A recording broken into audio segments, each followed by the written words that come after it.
माते, तू त्यांना जाण्याची अनुमती देऊ नकोस. मग ते इथेच थांबतील. तू काहीच का बोलत नाहीस? तू माझ्याशी तरी बोल.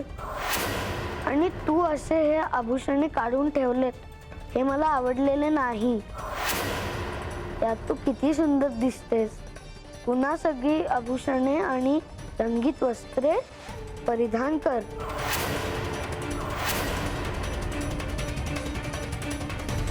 तुला मी म्हणतोय ते तुला पटत आहे ना, की तुला माझे म्हणणं आवडलेले नाही?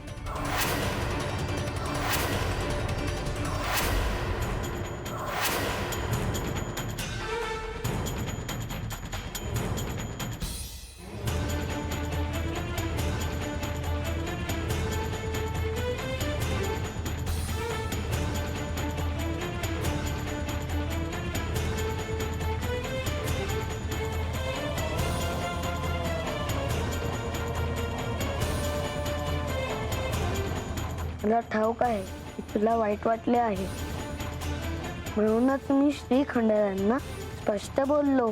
त्यांनीही माझे म्हणणे ऐकून घेतले. आता तू तुझे मौन सोड आणि माझ्याशी तरी बोल.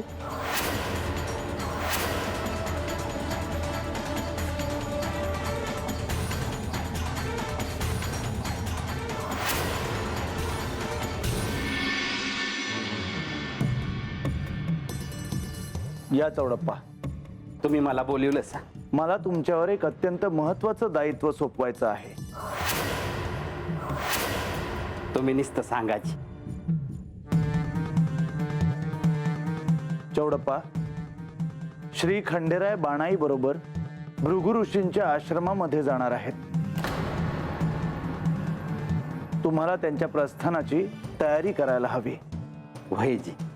आणि तुम्ही देखील राघोबा आणि गणोबा यांच्या बरोबर तिथे जा. त्यांच्या संग अंतत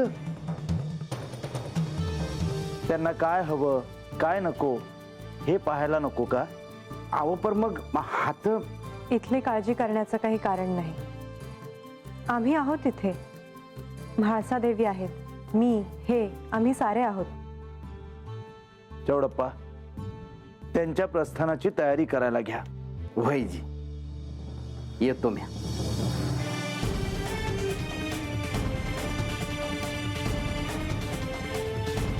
श्री खंडेराय बानू सोबत भृगु ऋषींच्या आश्रमात जाणार आहेत. ते जेजुरीत कधी परत येतील काही कळलं का? नाही सांगता येत देवी. कारण जोपर्यंत ते येत नाहीत तोपर्यंत आपल्याला इथून जाता येणार नाही. होय देवी, तोपर्यंत आपल्याला इथेच थांबावं लागेल.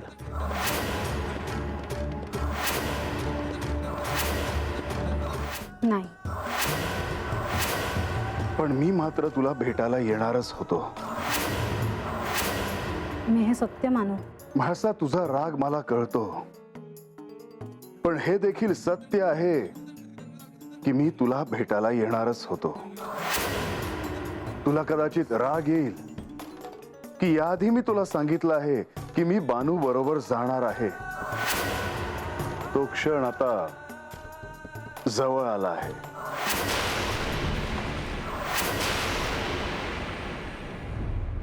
मी बानू बरोबर उद्या जाणार आहे. मला जे कळायला हवं ते कळलं आहे. म्हाळसा, अशी काय वागत आहेस तू? ह्याबद्दल तुला काहीच बोलायचं नाही? नाही, कारण त्याचा काही परिणाम होईल असं मला वाटत नाही.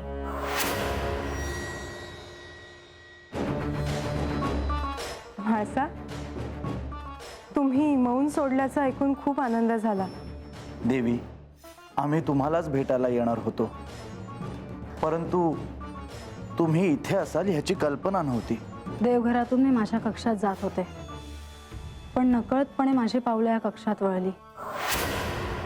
पण त्यामुळेच मला असं कळलं की हे उद्याच बानू बरोबर जाणार आहेत. येते मी. म्हाळसा, तुमचा राग अजून गेला नाही का? मला कोणाचाही राग आलेला नाही देवी. देव जाणार आहेत हे आम्हाला देखील कळलं आहे. अर्थातच आता हे जाणार तेव्हा तुमच्यावरचे दायित्व देखील वाढले असेल याची मला कल्पना आहे. म्हाळसा, तू हे काय बोलत आहेस? जे सत्य आहे ते.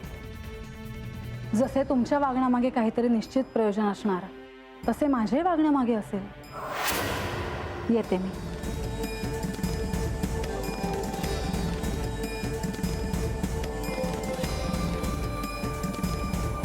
म्हाळसा असं का वागतायत याचं कारण खरोखरच कळायला हवं. देवा, खरोखरच श्री म्हाळसा देवींना त्या कोण आहेत हे तर कळलं नसेल ना?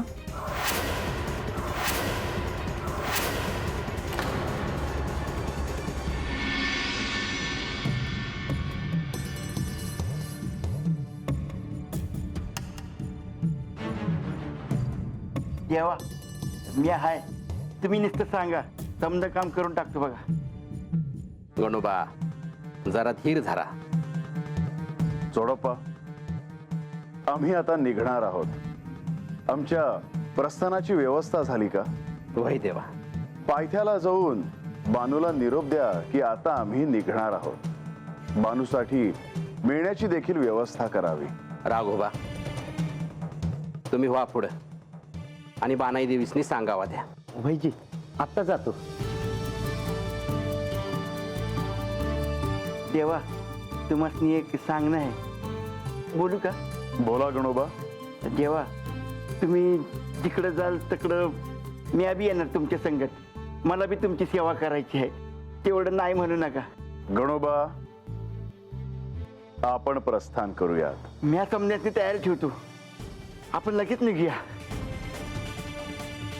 येतो जी.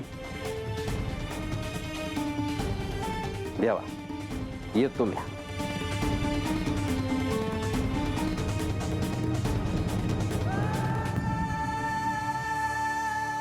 श्री खंडेराय आता लवकरच प्रस्थान करतील. गडावर तशी तयारी देखील सुरू झाली असेल. तुम्हाला काही बोलायचं नाही का? श्री खंडेराय त्यांनी दिलेला शब्द पाळतात हे तुम्ही देखील जाणता. जर त्यांनी बाणाईला वचन दिलं आहे तर ते निश्चितच पूर्ण करतील ह्यात शंका नाही. आणि तसं त्यांनी करावं देखील. तेच यथोचित आहे. परंतु म्हाळसा देवींचा विचार मला अस्वस्थ करतो. श्री खंडेरायांना गडावर परत आणण्यासाठी त्यांनी केलेले प्रयत्न आणि त्यातून त्यांना झालेला त्रास आपण सारे जाणतो. मला वाटलं होतं की म्हाळसा देवी मौन सोडून श्री खंडेरायांना थांबवतील.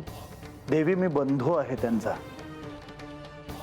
त्यांची व्यथा मला जाणवत नाही असं नाही.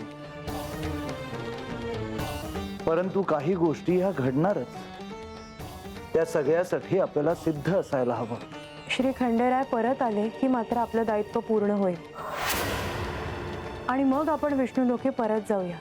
देवी, त्यावर आपण नंतर बोलूया. आत्ता तरी आपण श्री खंडेरायांचा निरोप घेऊन येऊ. हो, मला असं वाटतं की आपण इथून आता जायला हवं. आपलं इथलं कार्य झालं आहे. तुम्ही अशा प्रकारे विषय टाळू नका. होय देवी, आपण योग्यच बोलता आहात. परंतु श्री खंडेरायांची इच्छा काय आहे हे देखील आपल्याला जाणून घ्यायला हवं. बरं, चला, आपल्यामुळे त्यांच्या प्रस्थानात विलंब व्हायला नको. चला. पण मला सत्य ठाऊक आहे हे जाणून घेण्याची सगळ्यांना इतकी घाई का लागली आहे? कारण देवी, हीच तर शिवलीला आहे. तुम्ही कोण आहात हे कळल्यावर ही शिवलीला संपुष्टात येणार आहे. पण हे ठरवलं कोणी? त्यापेक्षा निराळंही घडू शकतं कदाचित.